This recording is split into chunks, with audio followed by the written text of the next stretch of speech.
I'm talking to Andie Letourneau, one of my colleagues from 3Cloud. That's coming up next.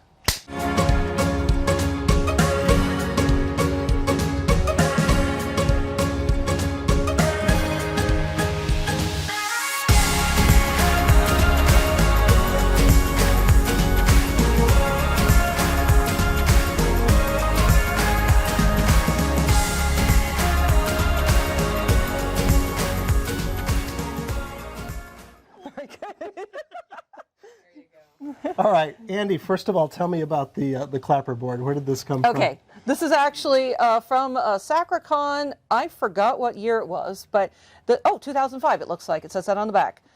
This was something that my husband got when he won the anime music video contest. Oh, fantastic. Yes. All right, well, thank you for sharing that. Never used one of these before. So, Andie, you and I have been working together at Pragmatic Works and 3Cloud for the past 4 years or so. Something like that, yeah, 2017. And then you were involved in the Oregon SQL data community, what we now call the Oregon data community, when you were up in Portland. And now you're here in Cave Creek, just north of Phoenix. So tell me about the climate change. So what drew you to Phoenix? Well, my parents had retired in Tucson, so we wanted to, move out closer to them, and also because we're thinking about where do we want to retire. Yeah. And the drier air is much better for people who have a tendency towards arthritis. And I was starting to have as well. Yes, I've been starting to have problems. Walking up and down the stairs, and my knees just don't want to do it. But then whenever I went to Arizona, I was like, I can move. I don't feel like I'm 80 years old when I wake up. Yeah. So it's the second week of October, and it is really comfortable out here on your back porch. Yes, sitting here, short and sleeves and shorts. It was a little chilly in Vancouver when we left left a week ago, so it's nice. All right. Well, it's probably pretty obvious that we match. Yes, very spiffy shirt. Yes, this is an awesome shirt. Did you get it? I had a very good friend made this for me. She was going to co-present at a SQL Saturday almost 2 year and a half ago, and then there was this crazy global pandemic that happened, and we didn't ever get a chance to present. So we were going to present at the SQL Saturday here in Phoenix, and that didn't work out. Yeah, but now at least we actually get a chance to wear our matching shirts together. So we are in the cloud. Yes. So, Andie, tell me about what you find most interesting about the work that you do at 3Cloud. I think getting the opportunity to meet different groups of people and see different ways that they interact. I mean, it's and because each project a lot of times is only 3 to 6 months long, it means I get a lot more opportunities to meet a lot more different people, but I don't have to change jobs every 6 months. Yeah, the variety's great, isn't it? Right, the variety's great. We get to used to be able to travel to different places. Hopefully that'll start again sometime. Which was great. I liked getting a chance to meet different places. Come in and go to different offices. Plus, it's just a lot of fun working with cloud stuff. I really like it. Yeah. Now you're working with a few different technologies. Now, of course, at 3Cloud we're all about Azure, and we span all of the services, not only within the data platform, but in app dev and infrastructure and networking, the whole thing.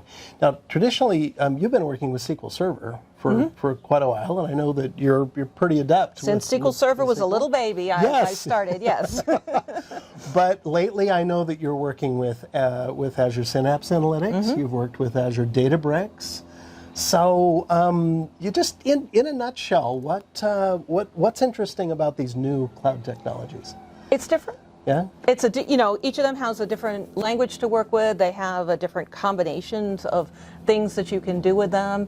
One thing I really liked about Synapse that impressed me, I'd heard it on the ads but didn't believe it until I started running my own queries, is I would run a query on the legacy SQL Server and wait and wait, and 10 minutes later the information shows up.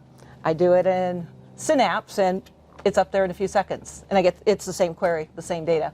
Yeah. And it was just really impressive to see that, it's 60 times faster.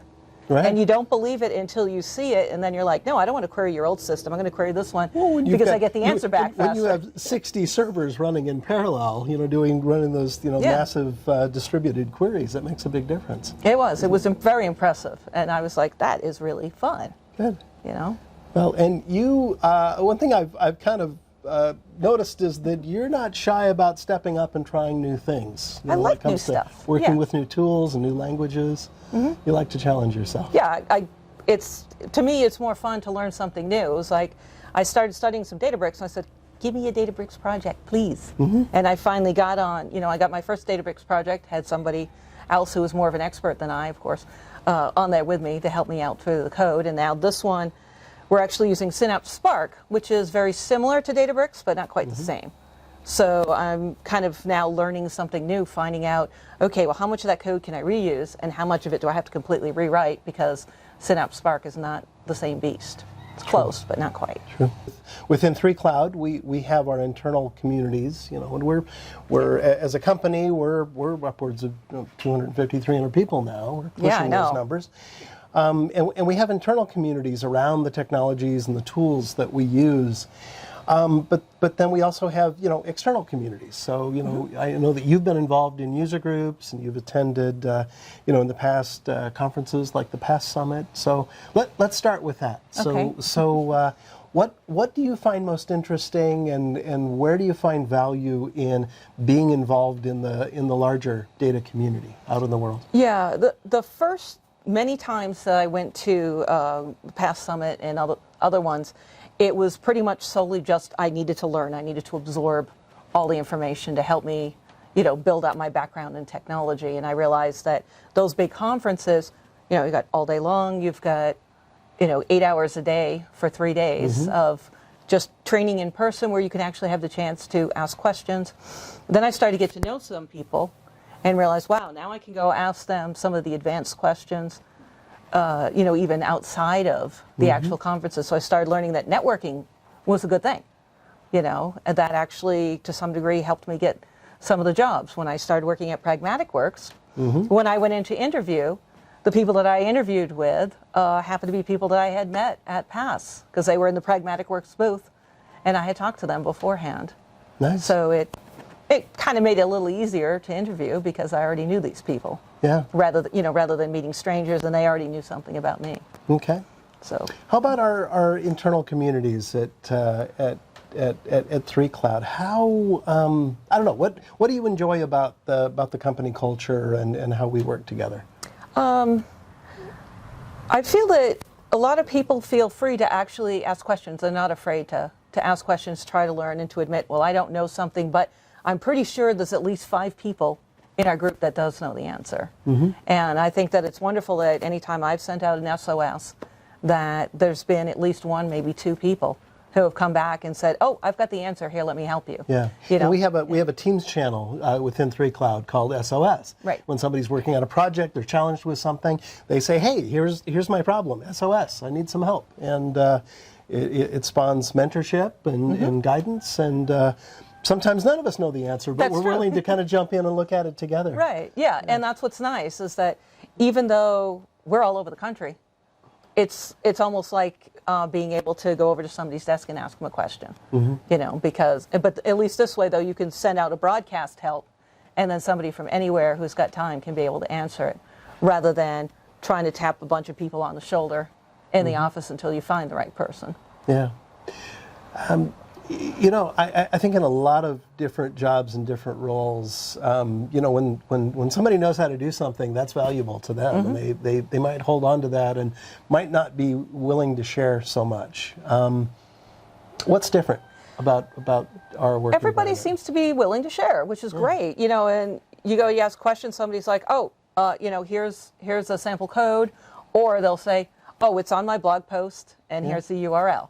If they know it, or if they've had it before, because we're not acting like we're competing against each other. We're trying to work with each other to help each other out. Yeah, so we can grow together. Correct. Rather than, this is right. This is my value. Yeah. But it's also because there are a lot of people, but we're all on different projects, but we're not competing against each other on there. So I think that's also what makes the difference. In a regular company, you're sort of competing against the other DBA to make sure that you're the one who gets the recognition that you've done stuff. But here it's, well, you're on this project, but then you're going to be on another project when you're working with this other person. So if you help them now, then maybe they'll help you when you get on next project with them. What goes around comes around. Exactly. We help each other. So you work pretty hard. I know you're up early in the morning. You're supporting East Coast customers in Yep. various projects. And even though I see you working back here on your back deck, and you've got a beautiful view of the Sonoran Desert out here, or the Arizona Desert, I know that you're pretty dedicated in your work. How do you offset that? I How have do you unplug? hobbies. Yeah, what are your hobbies? Okay, I have a couple of.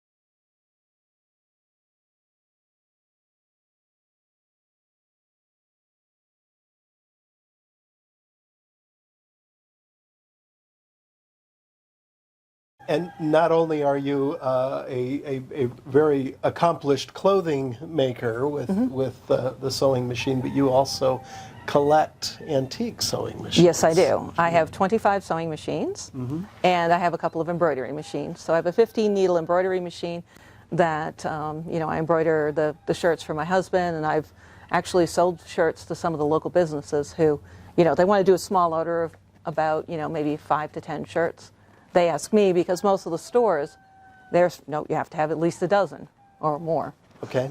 And tell me about your wine collection. How did you get into collecting exotic wines? Well, we just started trying wine. When we lived in Oregon, there was a while there where, Guy would occasionally go, and we found a very nice wine shop called Liner and Elson.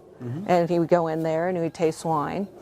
And then we just started learning about it, and then he's like, well, let's go get a big format bottle. And I'm like, well, if we do that, we need a place to store it, because if we want to keep it. So in our Oregon house, we built a wine cellar. And then, of course, since then, we started collecting more and more wine, because as we tasted it, we then go buy a bunch of whatever we liked.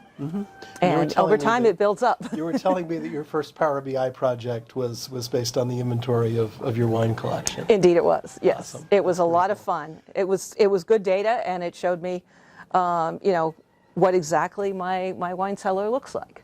Well, this has been a great time. Well, first of all, thank you so much for inviting Sherry and I to actually mooch dock in front of your house. So we actually have the data. And we actually cooked for them, and you can tell that he survived. Yes, yes. But I appreciate the hospitality, and look forward to many years of continued working with you. You are welcome to come back.